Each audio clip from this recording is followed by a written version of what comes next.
It's another perfect day in paradise. So we're here at Jungle Bay. We got a little rain last evening, so we're taking the opportunity to do some planting. You know, we're trying to incorporate food crops with our landscaping. So we've got a lot of these small guava trees that we've planted, and below the guys are doing mounds for some root vegetables. We call them tanias. And they've got quite a few that they're planting, and these tanias can stay in the ground for 1, 2, 3, 4 years and produce food for a very long time.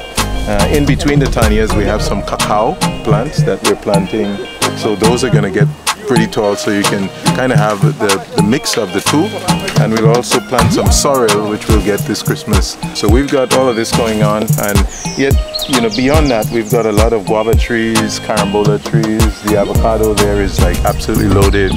Breadfruit is loaded, soursop and so on and so forth. And all of this is done in the valley right below the upper pool.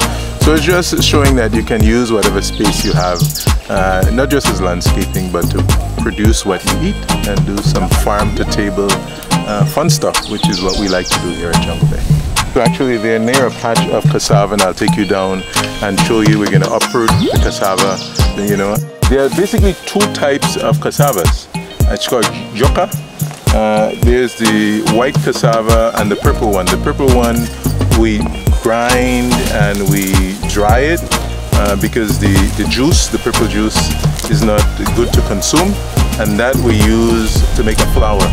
And then there's the white one, or the sweet one as we call it, that Duty is digging up.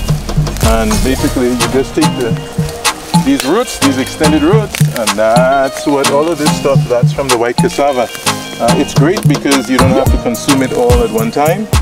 It can actually be frozen, so we can peel it and put it in the freezer, and you can use it months ahead. And it's very simple to grow. So you just take the cutting and you stick it in the ground, and in about 6 months, that's it, you have another crop. And this is grown organically without any type of fertilizer or any tender loving care, as you can see. So it's actually an ideal food. In Dominica, the climate is perfect. You can just grow just about everything you need to eat.